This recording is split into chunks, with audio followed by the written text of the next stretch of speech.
The first breath of morning is not silence, but a sigh, a trembling whisper that spills from the lips of the goddess who births the dawn.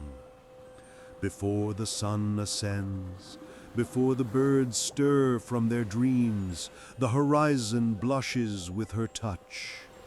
A soft pulse of rose and gold spreads through the sleeping world, a tender caress that awakens sea and sky alike. This is Eos, the eternal dawn, the one who never dies and yet is forever reborn in longing. Her light does not pierce the darkness, it seduces it, sliding across the cool edge of night as if trying to hold on to what must fade. Every morning, she reaches for the same fragile dream, to warm what is fleeting, to love what must disappear. Eos's essence is both promise and sorrow. She rises from the edge of the world, her skin bathed in the colors of desire, soft amber, flushed rose, the gold of first light that touches the sea. Her hair flows like molten fire, spilling down her shoulders in rippling strands that shimmer as she moves. Her eyes, wide as the horizon, hold the reflection of 1,000 sunrises she has watched alone. She is divine, yes, but her immortality is a chain of light, delicate and unbreakable. For every day she brings into being, she loses another night that could have held her, whispered to her, loved her. The heavens greet her with reverence. Stars fade in her presence, bowing before her as if ashamed of their own cold brilliance. The winds stir around her form, playful and reverent, braiding the ends of her luminous veil. Even the waves pause for a heartbeat when her light brushes them, trembling in devotion before the goddess who stirs the pulse of life itself.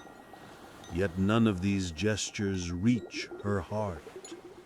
For all her beauty and grace, Eos knows the ache of solitude more intimately than any mortal ever could. She is eternal, yes, but to be eternal is to never be held. In her immortality, she feels the rhythm of time as both her companion and her tormentor. She sees the rise and fall of empires, the bloom and decay of every flower, the breath and death of lovers beneath her dawn.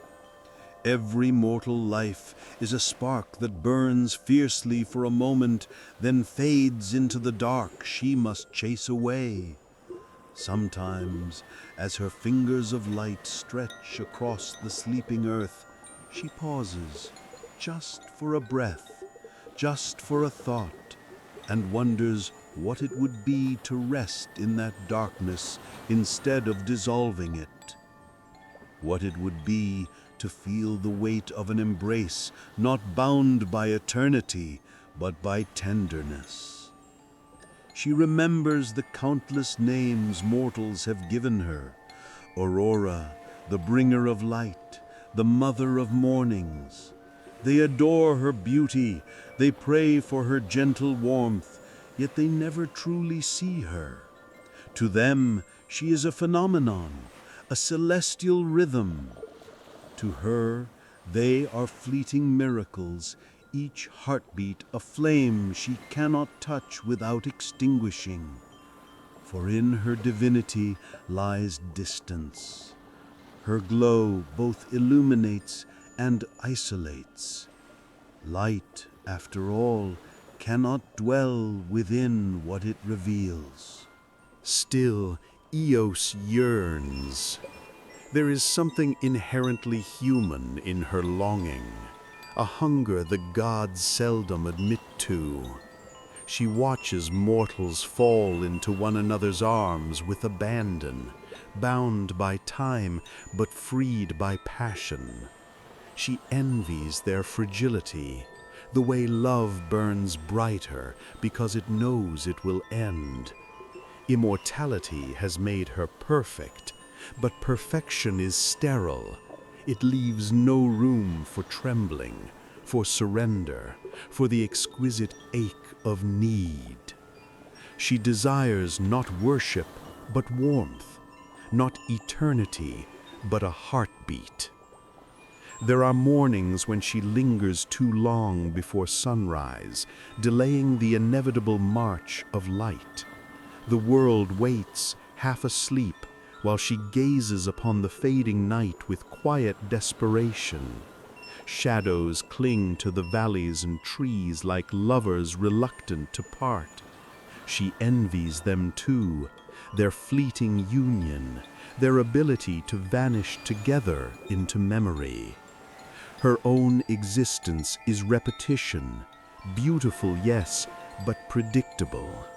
She is the painter of the same canvas again and again with colors that never change. And yet, within her solitude lies the seed of her defiance. The dawn, though cyclical, is also an act of rebellion, a declaration that even after the endless passage of time, she will still rise. Perhaps, she tells herself, this persistence is a kind of love too, a devotion to the world that may never love her back. But devotion is not the same as intimacy. It is the echo of affection, not its touch. There was once a time when Eos believed that no mortal could comprehend her loneliness. The gods of Olympus are not built for empathy. They revel in admiration, not understanding. They love as storms do, briefly, destructively, leaving only awe in their wake. But Eos's heart beats to a different rhythm, one closer to the mortal pulse. In every sunrise, she sees the faces of those who will live and die beneath her light, and she envies them their fragility. Their mortality makes them precious. Each day is their only one. For her, there is no last dawn, no final kiss. It is this yearning that will one day draw her eyes downward, away from Olympus and toward the world of men. The scent of salt and olive, the shimmer of armor beneath morning dew, the fragile beauty of those who must die, all of it calls to her. Somewhere among those fleeting lives, she feels there must exist someone who could look upon her not as a goddess, but as a woman. Someone whose love would not fear the light, even if it burned him. The theme of her existence begins to shift. What was once duty becomes desire. Every morning she rises not for the world, but for the possibility that somewhere below a mortal heart might feel her touch and ache for her in return. She begins to see the world differently. The curvature of the sea, the glint of gold on the horizon, the warmth that trembles on the lips of the living. Each of these becomes an invitation, a promise she cannot ignore. But desire, even divine, is dangerous. To long for what is mortal is to defy the natural order. The gods are not meant to envy the dying, nor to love them. Immortality and mortality are opposites that can never coexist without consequence. Yet within Eos burns a light too tender to obey such laws. She is the dawn. She cannot help but reach, even when what she reaches for will fade. And so, Her story begins in that tension, the endless dance between light and shadow, between the immortal who cannot die and the mortal who cannot stay. Every sunrise she brings is both a beginning and a loss. Every glimmer of warmth upon the world is a reminder of what she will never hold. Her lips whisper light into existence, yet they have never known the tremor of being kissed. Eos's immortality is not her blessing, it is her punishment. She will always rise, but never rest. Always love, but never keep. Each dawn is her confession, written in light upon the skin of the world, a goddess who craves what she cannot possess, who gives beauty without being touched by it. And though she hides her sorrow behind the radiance of her glow, the heavens themselves seem to know. The sky blushes at her unveiling, not merely because of her beauty, but because it feels her yearning, the sensual melancholy that colors every morning she brings. As the first light spills across the horizon, she closes her eyes. In that brief instant before the world awakens, she allows herself a single fantasy, that someone, somewhere, waits for her. Not for the day, not for the dawn, but for her. That her touch might not be divine light, but gentle warmth upon mortal skin. It is a dream as impossible as darkness refusing to yield to day, yet she dreams it still. For even gods must ache, even light must long to be held. And so, with a sigh that sounds like a lover's whisper, Eos rises once more, not because she must, but because she hopes. Her light spills over the edge of the world, tender and trembling, reaching for what can never stay. And in that yearning glow, the story of her heart begins, a tale not of triumph, but of the exquisite sorrow of loving what cannot last. She was born of the light, yet her heart ached for warmth. Among the endless skies and the eternal blush of morning, Eos drifted through centuries like a sigh the world could not hear. Her divine grace was unmatched. Her skin shimmered with the faint gold of sunrise. Her voice carried the hush of waves retreating from the shore. And every movement of her body seemed to coax the air itself to dance. But within her glow lived a loneliness so deep it softened even the edge of her light. She watched the world stir each dawn, lovers embracing in the dim glow, mothers calling softly to their children, the laughter of mortals rising like incense. And though she was their goddess, she envied them.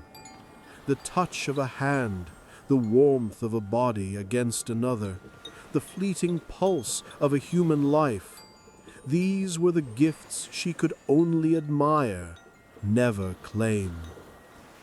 She began to look downward more often, her gaze wandering across the mortal world as if searching for something her divinity had denied her. The mortals adored her beauty, but feared her presence.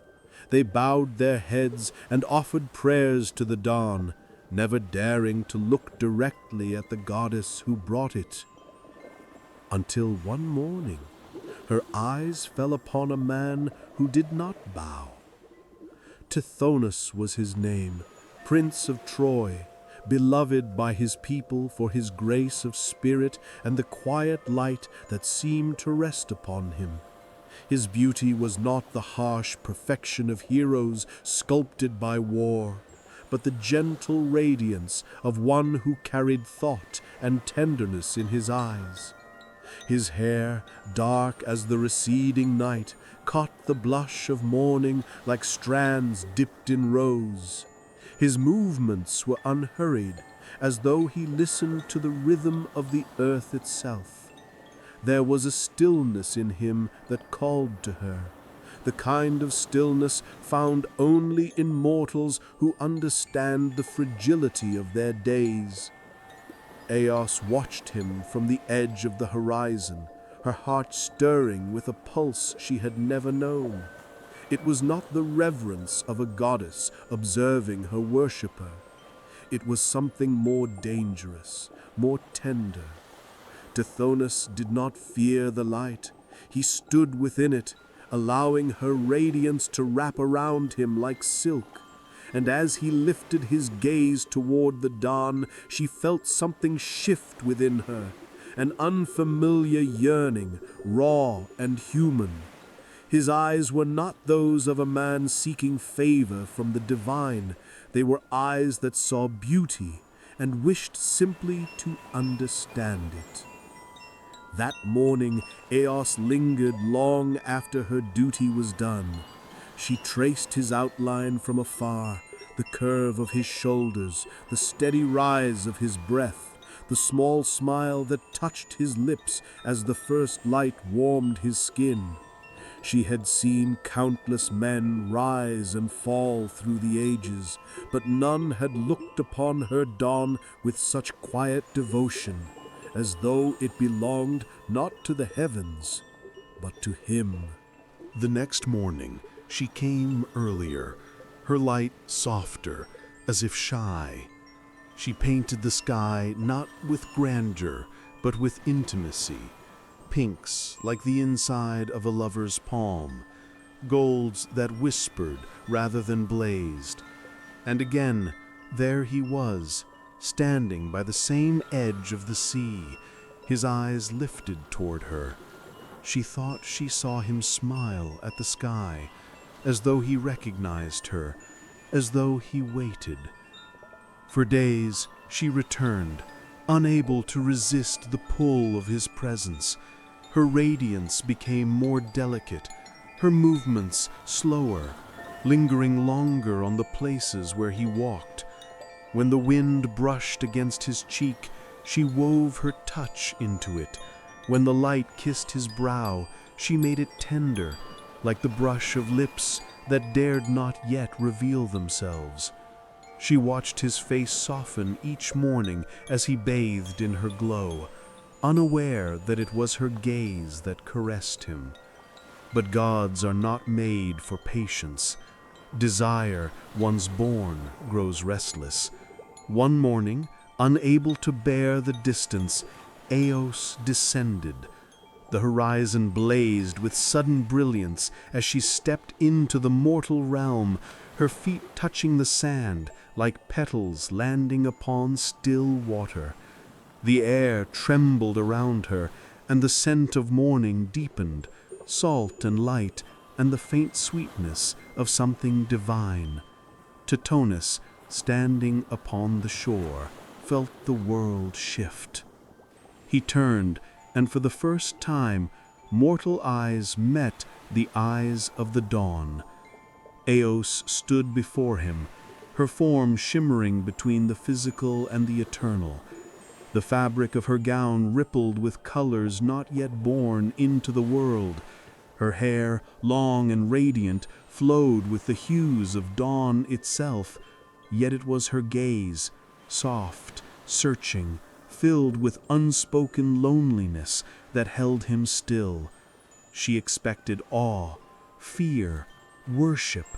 Instead, Tithonus simply looked at her as a man might look upon the sunrise, with reverence, yes, but also with an aching familiarity, as though he had always known her. "You are not afraid," she murmured, her voice barely more than a breath. "How could I fear the light?" he replied. "You are what wakes the world." Eos smiled then, a small trembling curve of her lips that made the horizon blush anew. The warmth between them deepened, slow and tender, like the rising sun.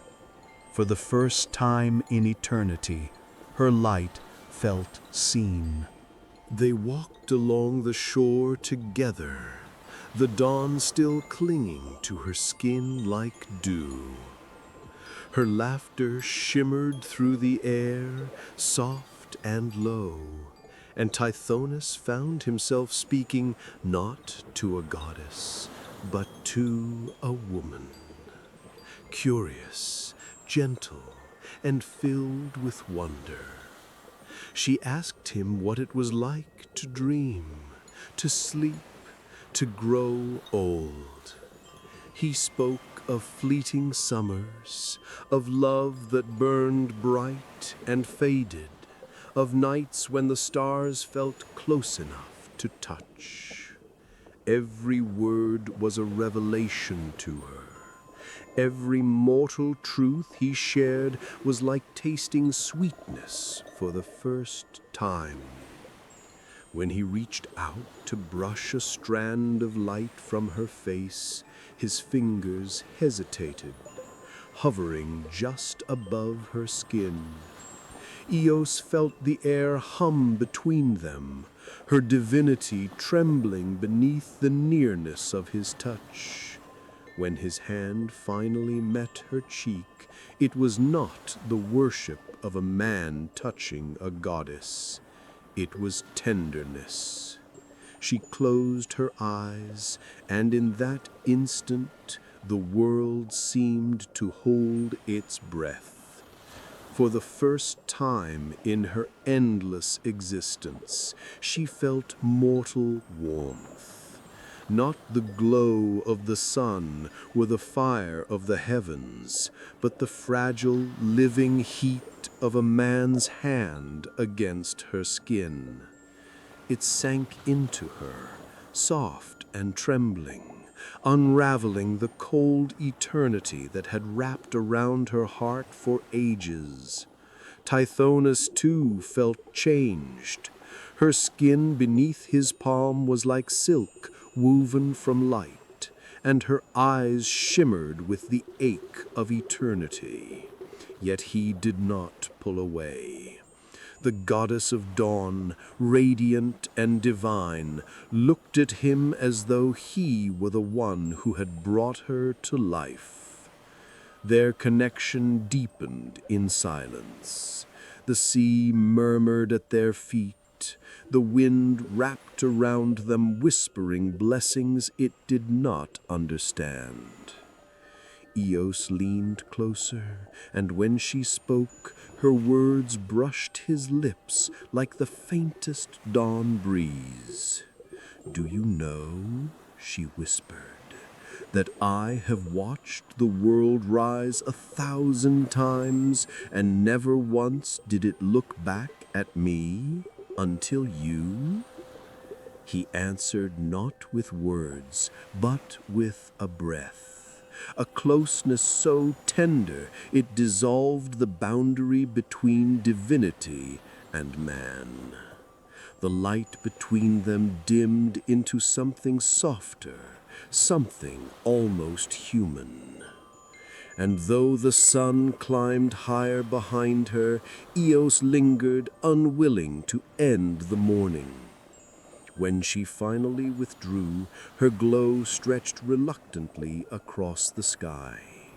Tithonus stood where she had left him, the warmth of her touch still on his cheek. She rose into the heavens once more, but her heart remained below, beating softly in the chest of a mortal prince. From that day forward, her dawns changed. The colors were richer, the light more intimate, as if her love bled into every sunrise. Each morning was now a message, a secret whisper of longing between goddess and man. and though the world believed the dawn to be the work of divine duty, it was, in truth, the slow unfolding of a heart learning to love. The mornings that followed were drenched in tenderness. Each dawn was no longer a duty, but a secret meeting place, a sanctuary between light and flesh. Eos descended more often, her divine radiance softening as she walked among mortals. The first blush of day was now her cloak, the warmth of her light the trace of her affection. In secluded valleys where the mist rose gently from the earth, she and Tithonus met repeatedly, hidden from the eyes of gods and men. Their love was unlike anything the heavens had ever known. When Eos touched him, her fingers glowed faintly against his skin, leaving trails of light that faded like sighs. His breath trembled beneath her lips, and his heart, fragile and mortal, beat with the audacity of loving a goddess. She marveled at him, his warmth, his scent, the rhythm of his pulse beneath her touch. He was fleeting and precious, a flame that burned brighter because it knew it must fade. Yet that very fragility filled her with terror. Every embrace felt too brief, every kiss shadowed by the thought of time waiting to take him away. For the first time in her endless existence, Eos feared the future.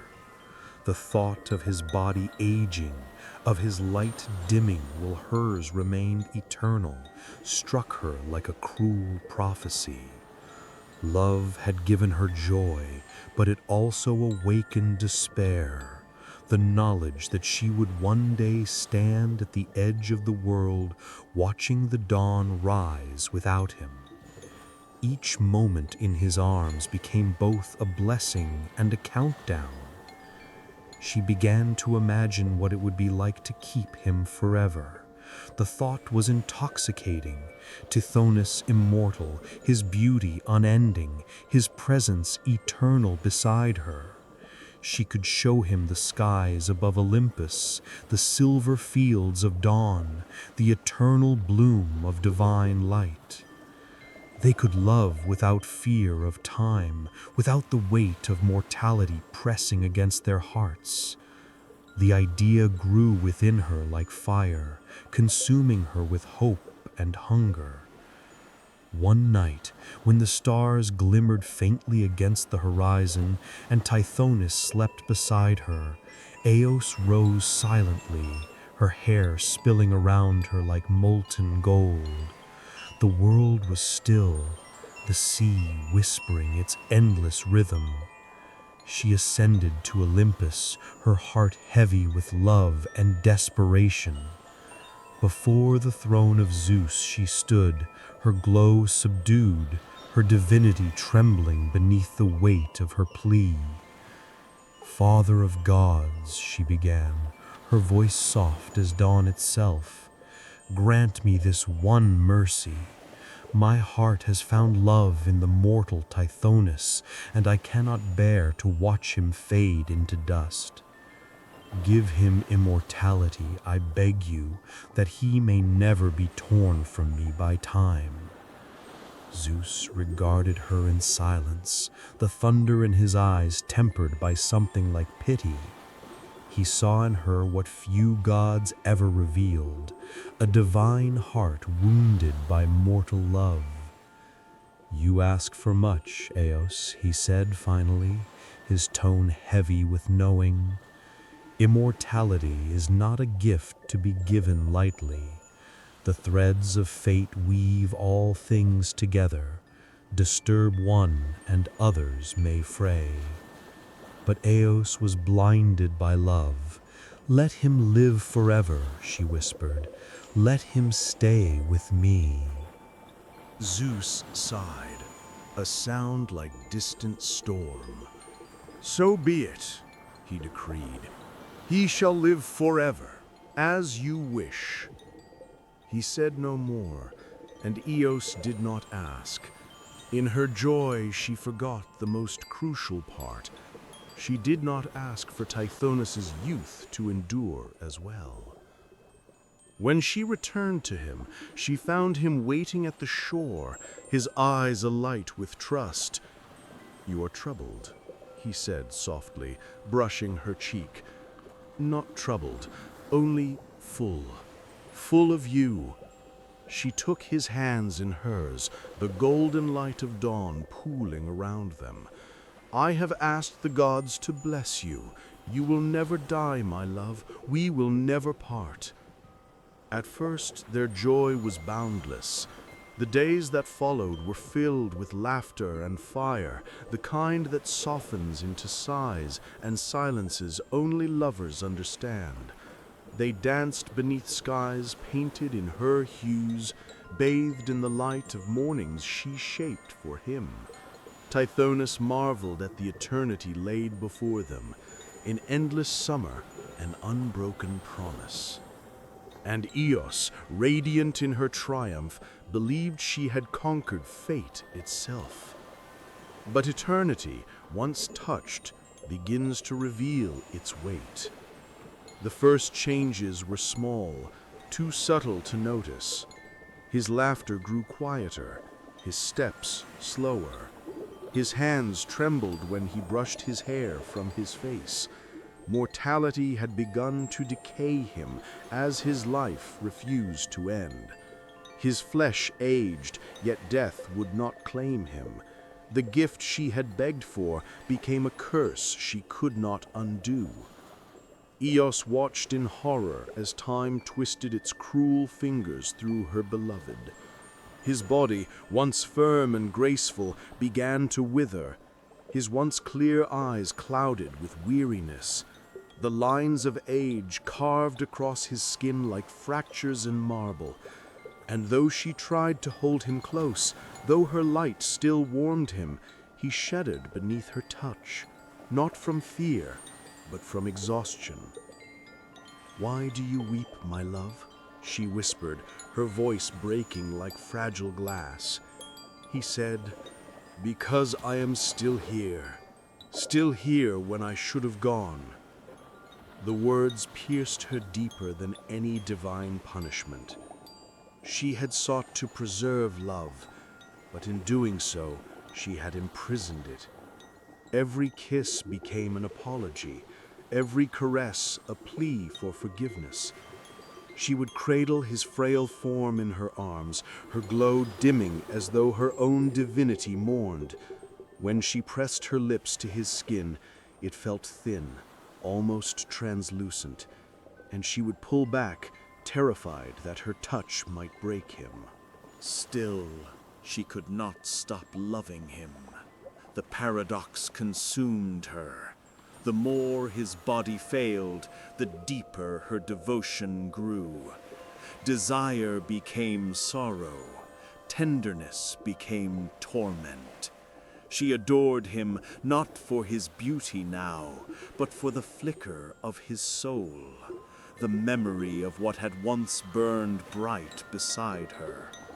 She kissed his brow with the same passion as before, even as her tears fell and shimmered like dew upon his face. In the stillness of their solitude, Tithonus began to fear her light.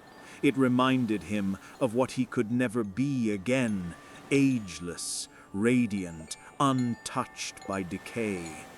The warmth that had once comforted him now cast cruel reflection upon his frailty. He would turn from her touch, ashamed of what he had become, and she would ache in silence, her heart breaking anew each morning. "Why did you ask for this?" he murmured one night, his voice trembling like an autumn leaf. "Because I could not bear to lose you," she answered softly. "And now you lose me every day." Eos's light flickered at his words. She wanted to scream, to undo the wish that chained them both, but the gods do not grant reversals of fate. Her immortality, once envied, had become unbearable in the presence of his endless decline. She still loved him, but love had turned to anguish, an embrace that could not soothe, a fire that could not warm.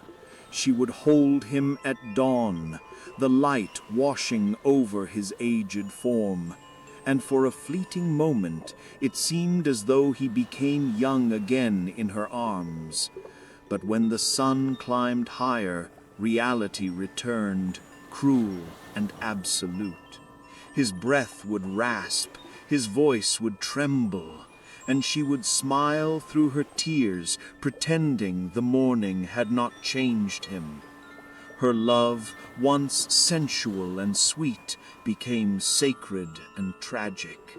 She touched him as though every caress could undo the curse, as though her lips could breathe youth back into his veins. But the more she loved him, the more she felt the futility of her divinity. The dawn still came for the world, radiant and new, but within her heart the light was fading. Immortality had stolen from her the very thing she sought to preserve, the beauty of love's impermanence. What she had mistaken for mercy was in truth desire untempered by wisdom. And as she gazed upon her beloved, eternal yet decaying, Eos understood the cruel paradox of her own light. To love forever was not to love more deeply, but to love without end and without release. And still, when the first light of day broke across the sky, she whispered his name to the horizon, her voice trembling with devotion and despair. Love, she realized, was both her ecstasy and her curse eternal.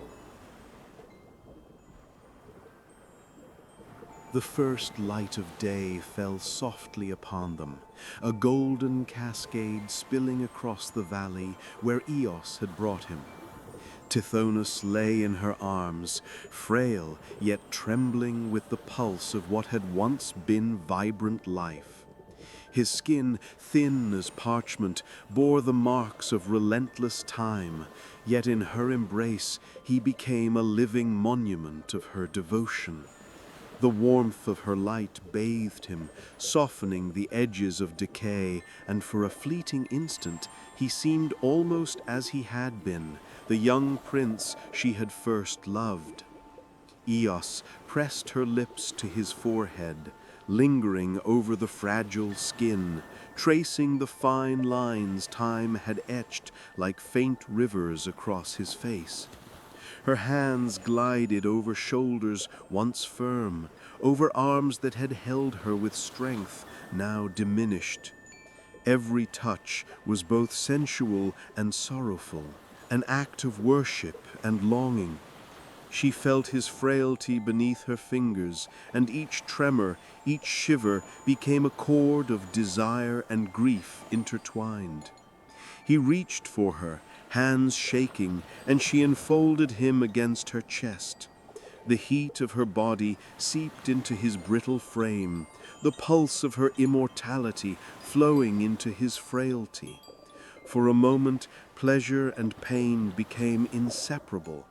His breath came in shallow waves, and she whispered against his ear words that were both prayer and caress, invoking the warmth of past dawns, the tenderness of mornings that would never end. They moved together slowly, painfully, as if union itself were a ritual against time's cruelty. His body could not rise to her strength, could not match the vigor it had once known, but she guided him with gentle insistence, every touch a reminder of love eternal. The intimacy between them was no longer merely desire, it had become devotion. Each sigh, each trembling moan was a lament for beauty fading, for flesh that could no longer endure the rapture they once knew. Her hair fell around them like molten fire, framing him in the eternal light she carried. She pressed her lips to his neck, tracing bones grown fragile, savoring the paradox of life and decay mingled together. Every kiss became memory incarnate, an echo of youthful passion now transformed into a communion of hearts that would not relent. Tithonus' clouded yet luminous eyes met hers, astonished by love enduring beyond reason, beyond flesh. He traced her face with trembling fingers, memorizing the immortal features that had captivated him so long ago. Her eyes were pools of dawn, radiant yet tender, reflecting both ecstasy and despair. The tension between longing and loss coiled between them, a living thing as palpable as the warmth of her skin against his frailty. Eos pressed closer, feeling the rigidity in his limbs, the subtle give of joints that could no longer support youth. She embraced him with the force of eternity, her body enveloping his, sheltering him from the cruel passage of time. The scent of him, the faint musk of mortality, mingled with the luminescent fragrance of her being, intoxicating and heady. Every inhale reminded her this moment was singular, unique, and unrepeatable. He shivered beneath her touch, not from cold, but from the intensity of sensation, pleasure wedded to sorrow, passion laced with grief. She kissed his lips, tender yet demanding, and felt him respond with the echo of old fire. The union became a wordless dialogue of bodies and hearts. Each sigh carried the weight of years they could not undo. Each tremble spoke of love eternal, yet trapped within mortal decline. The valley seemed to hold its breath, dawn bending in reverence. Light spilled over them, painting even decay as sacred. Every movement, every touch became a hymn, a litany of yearning and adoration. Pleasure had become worship tinged with grief. Time had been cheated, yet its shadow lay across them like a velvet curtain, inevitable and unescapable. Eos's hands memorized the contours of a body once sculpted by mortality, now softened by endless life. Each stroke was a remembrance, each caress a lamentation. She pressed her ear to his chest, listening to the irregular beat of a heart defying reason, yet bearing the weight of endless days. Her divinity seemed both a blessing and a curse, the power to sustain life, unable to restore the vigor she so longed to see. They moved together again, slowly, each touch deliberate, each kiss a plea to the fates. Her lips traced his collarbone, over his chest, lingering where the warmth of youth had long departed. Her hands cupped his face, feeling the fragility beneath her fingers, whispering soft words of devotion and eternal love. The sensation was exquisite, heartbreakingly ephemeral. A bittersweet communion between immortality and decay. Tithonus trembled in her arms, eyes shining with tears. He reached for her, clinging to the light, the warmth, the divine force that had drawn him from mortality's certainty. She held him tighter, pressing her body against his, feeling the frailty and the fire of his soul entwined. Strength and weakness, light and shadow, ecstasy and despair filled them until the dawn seemed to bend around their embrace. She kissed the nape of his neck, trailing to his shoulder, each touch sacred. Her hands followed the lines of a body once perfect, now at the mercy of endless life. She pressed herself to him, and for a fleeting moment they were whole, despite decay, despite grief. Every caress was a promise, every tremor a testament to a love refusing to yield. Tithonus clung to her, drawing warmth from her immortality. She held him like the last fragile bloom in a frost-bound garden. Every movement was measured, reverent, a mixture of desire and sorrow. Her breath mingled with his, filling the spaces left by strength lost, by years uncounted. She whispered his name repeatedly, a mantra against time, decay, and the cruel inevitability of mortality denied. The climax was not fleeting, but a merging of bodies and hearts. Each sigh, each moan, each shiver was a hymn of longing and remembrance. They were bound by light and shadow, strength and fragility, desire that could not be quenched, sorrow that could not be denied. Time seemed suspended, held at bay by devotion, by intensity, by luminous eternity. When they finally rested under the soft dawn light, the air was thick with the scent of sweat and luminescence, of love wrought from longing and pain. She held him close, memorizing the curve of his face, tilt of shoulders, tremble of limbs, every detail etched in her memory for eternity. Pleasure became memory, memory became devotion, and in the balance Eos found both ecstasy and sorrow. She kissed him once more, lingering, tracing his weakened form, her hands and lips a litany of love and grief.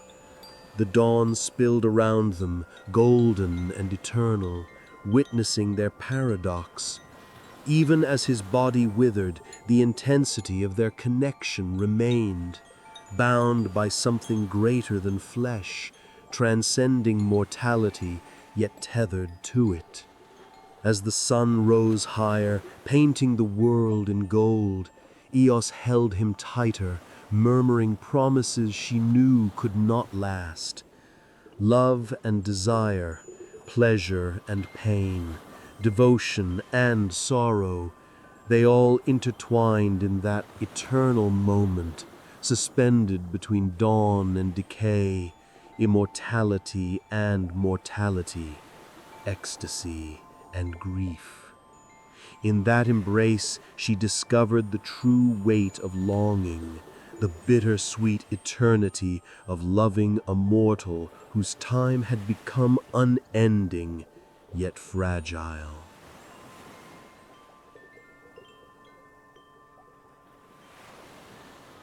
Time passed with the slow inevitability of dawn following night. Tithonus lay in Eos's arms, fragile and trembling, a shadow of the prince she had loved. His body, once vibrant with mortal vitality, betrayed him to a relentless decay that spared only the gift of life itself.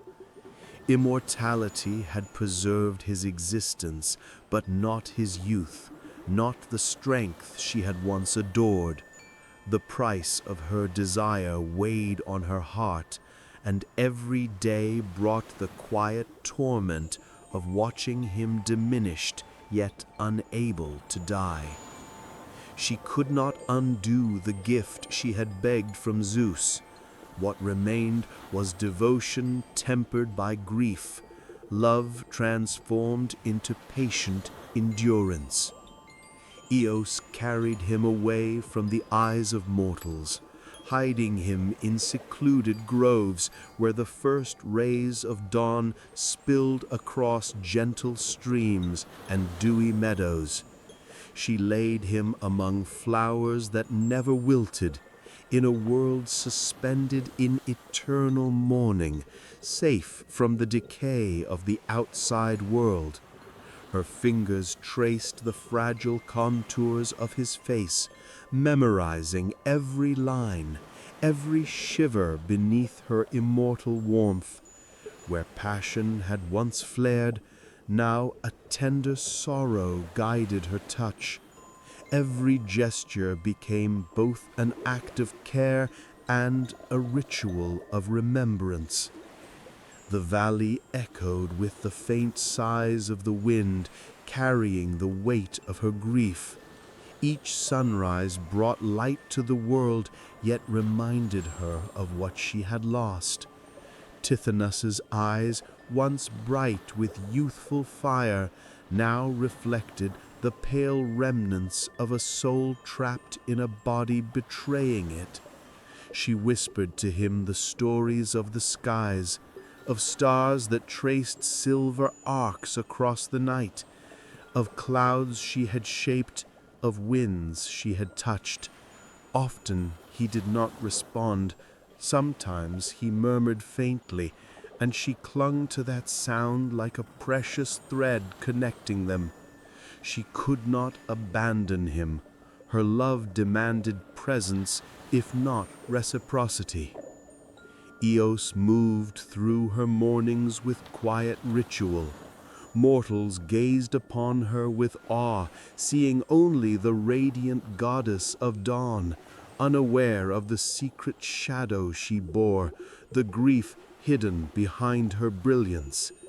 Each day she brought light to the world, but carried the burden of love stretched beyond mortal limits. Tithonus, diminished and silent, became a living testament to what love could endure and what it could lose when time was defied. She tended him with gentle hands, arranging him among soft pillows, brushing the thin hair that remained, holding him close as though her embrace could sustain what the gods had altered. She spoke to him often, her voice soft yet insistent, even when his responses were faint or absent. She told him of the constellations, of birds that flitted across her path, of the whispering winds, of clouds painted in gold.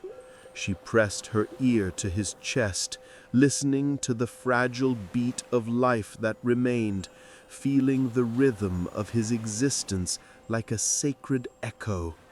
Her devotion kept him close, but each touch reminded her of mortality denied and the impossibility of restoration. Love had transformed. Passion was now patience, tenderness, and quiet grief, each moment of contact an act of reverence. Through the hidden groves, she cradled him like a fragile artifact, aware that her love was eternal but powerless to restore what had been lost. Yet she continued to bring light to the world, painting skies with gold and silver, touching seas with luminescent fingers, all while carrying the invisible weight of her choice. Tithonus remained near her, a witness to her divinity and to the cost it exacted. Though diminished, his presence was enough to sustain her vigilance and devotion. Eos reflected on the cruel paradox of her gift. Love, she understood, was never free of risk, even for those among gods.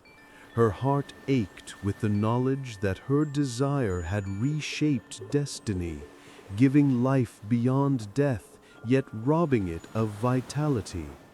She could not restore youth, could not revive strength, yet she could honor him, protect him, and hold him close. In these acts, she discovered the essence of enduring love, devotion unwavering despite sorrow. Each kiss, each gentle brush of her hand became a sacred promise, a testament to the depth of her commitment.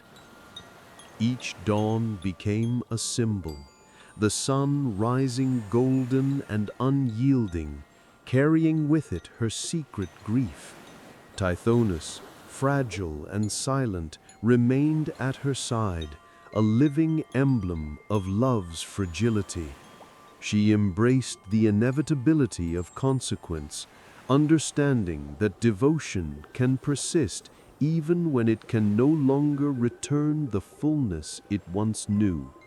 Her love, tempered by loss, became both a sorrow and a strength, a quiet, enduring flame that mirrored the eternal light she cast across the world.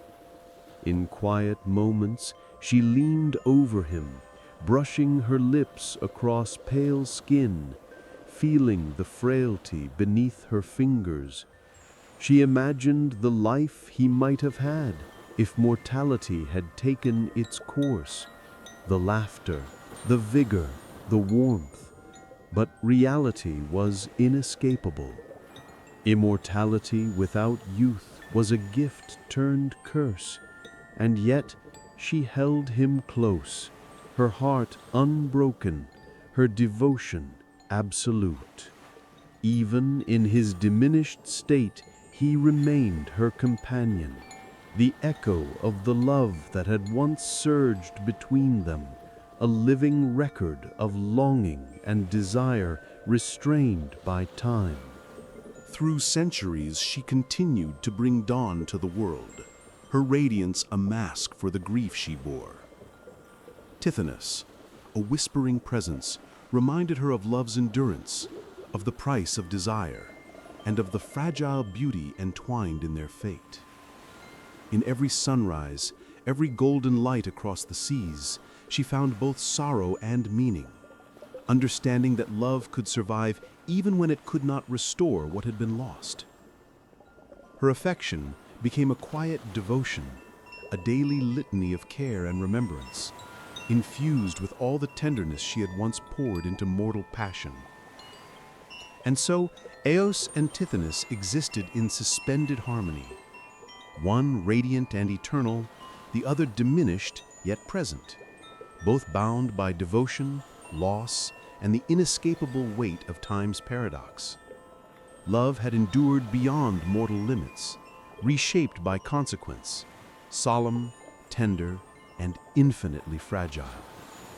In this quiet equilibrium, Eos discovered the essence of her immortality, not the power to preserve youth, but the capacity to love eternally, to carry the memory of what once was, and to honor it with every dawn.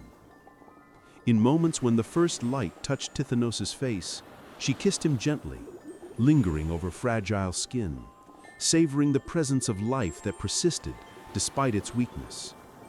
She whispered his name into the golden haze, her voice carrying devotion and longing, and felt the invisible threads of connection hold them together.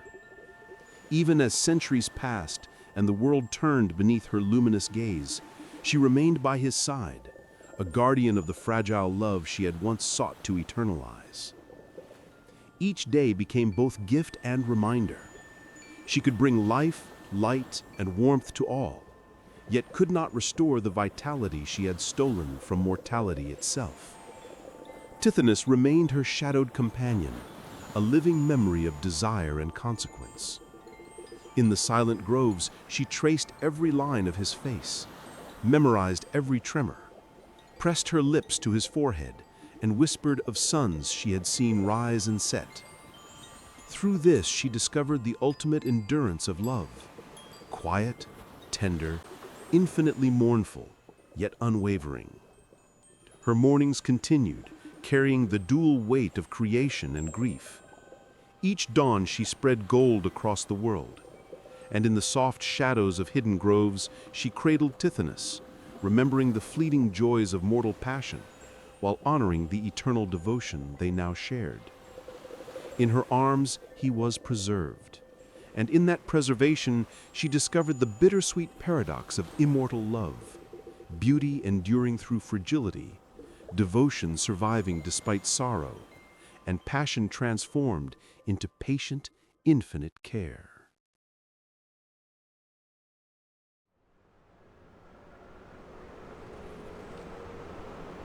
Eos rose each morning as she had for countless centuries, her light spilling across the world in golden waves that brushed the oceans, gilded the mountains, and set the sky ablaze. Yet each sunrise was heavy with memory, a silent hymn to a love that had endured beyond reason, beyond mortality, beyond all expectation. She carried Tithonus with her in every ray, every shimmer, every hue of dawn, a reminder that desire, once made eternal, exacts a price measured in sorrow. His fragile form, tethered forever to a life she had prolonged, haunted the edges of her consciousness, and she could not escape the paradox that defined them both. The paradox of desire pressed upon her with quiet insistence. Love seeks eternity, and yet eternity transforms what it preserves. Tithonus had once been young, strong, vibrant, the perfect mortal flame to meet her own immortal radiance. She had wished to hold him forever, to defy the inevitability of death, yet in doing so she had trapped him in the unyielding tide of time. He endured, but without vigor, without the fleeting warmth that makes life precious. And she endured with him, the goddess of dawn carrying not just the world's light, but the shadow of her own choice. In the solitary groves where she cradled him, the world fell away. Flowers opened to greet her golden presence. Streams glittered in her illumination, and the wind whispered secrets she alone could hear. Yet the beauty of nature could not lessen the ache in her heart. Tithonus's eyes, clouded but still luminous, were a constant reminder of mortality denied. He stirred with faint murmurs or subtle tremors, yet the vigor of life had faded, leaving only the essence of what had once been. And in that quiet existence she saw both the depth of her devotion and the cruel weight of consequence. Each day, as the world awoke beneath her radiance, Eos would pause in her ascent, leaning over Tithonus to press her lips to his brow, his cheek, his frail hands. Every touch was a kiss of remembrance, a silent vow to honor the love that had driven her to defy the gods. In these moments she felt the paradox most acutely. Her desire had brought him immortality, yet immortality had stolen the vitality she had cherished. Passion had transformed into devotion, desire into patient care. And yet, even in sorrow, Her love burned with unyielding brilliance. She reflected on the fleeting beauty of life, on the ephemeral moments that had first drawn her to him, the laughter that had once echoed between them, the warmth of his body pressed against hers, the spark of mortal passion. All these were preserved in memory and sensation, yet could never be fully reclaimed. Eos's power could prolong life, but it could not restore the ephemeral perfection of youth. The knowledge weighed on her heavily as the sun bore down upon the earth, a constant reminder of love's fragility when stretched beyond the limits of human existence. In quiet hours, when the world slumbered beneath the lingering shadows of night, she would speak to him in whispers, recounting stories of the heavens, the rise and fall of stars, the drift of clouds across endless skies, bound to him, her devotion absolute, her love eternal, a constant litany of presence and care that mirrored the unbroken rhythm of her own immortal life. The dawn itself became a canvas for her grief and her remembrance. Golden rays spread across the seas and mountains, touching the lands with warmth and beauty, yet also carrying the quiet weight of her sorrow. Every sunrise was a silent kiss to Tithonus, a reminder of a love that could not die, yet could never fully live. She painted the sky with light as she had painted his memory in her heart, an eternal testament to desire, loss, and devotion intertwined. In her hands, the world shimmered with both brilliance and melancholy, a reflection of her own paradoxical existence. Eos reflected on the nature of love and mortality, on the cruel wisdom of the gods, and on the choices that shape destinies.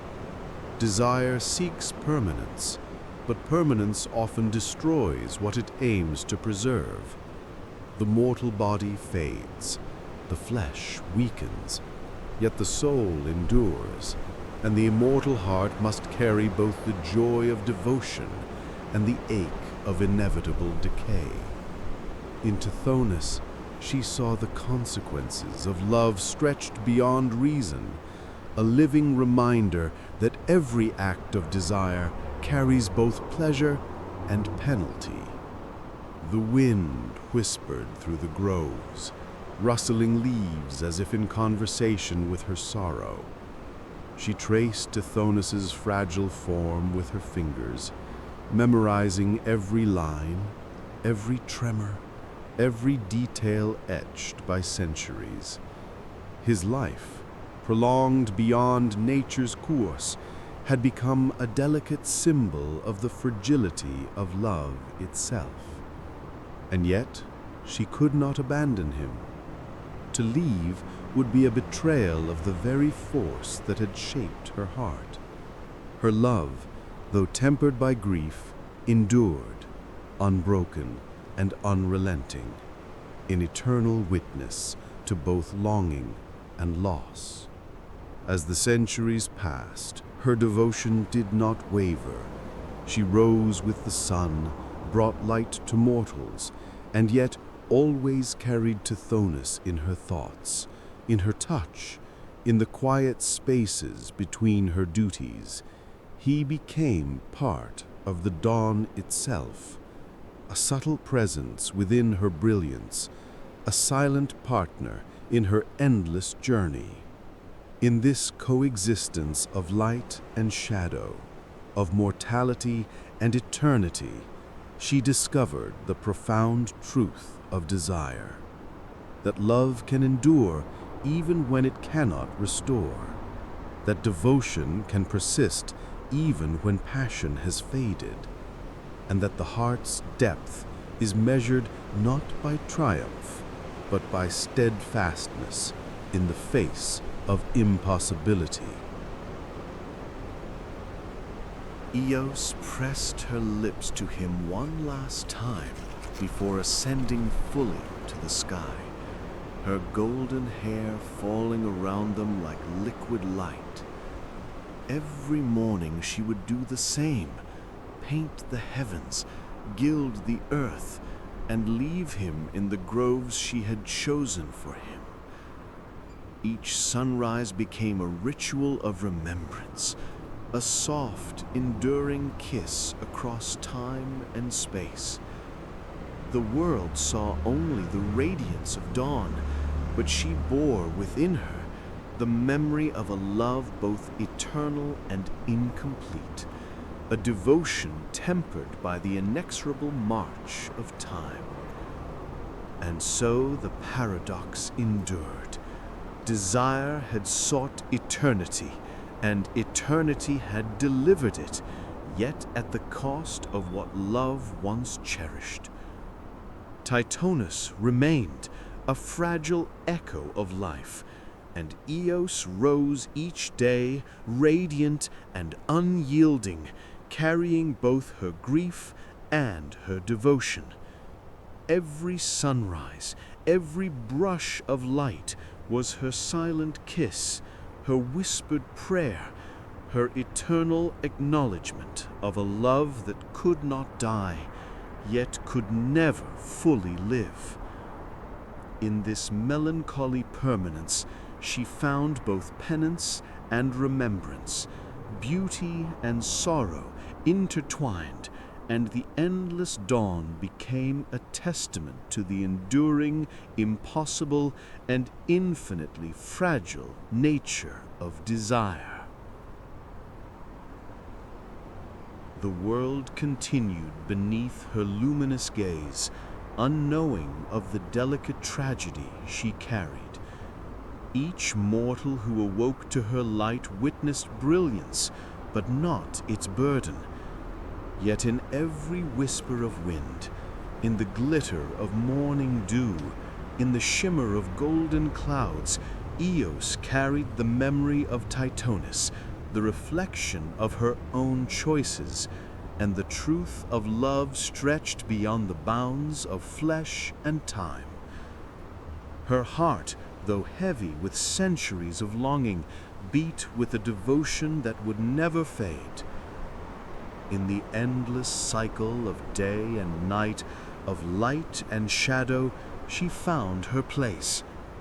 The goddess of dawn, bearer of beauty and sorrow, keeper of memory and desire.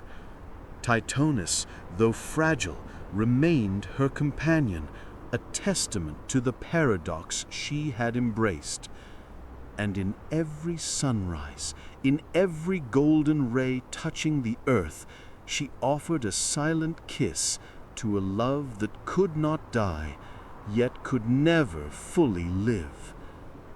The eternal dawn carried both her penance and her remembrance, a poetic, aching testament to the enduring, impossible, and infinitely fragile nature of desire.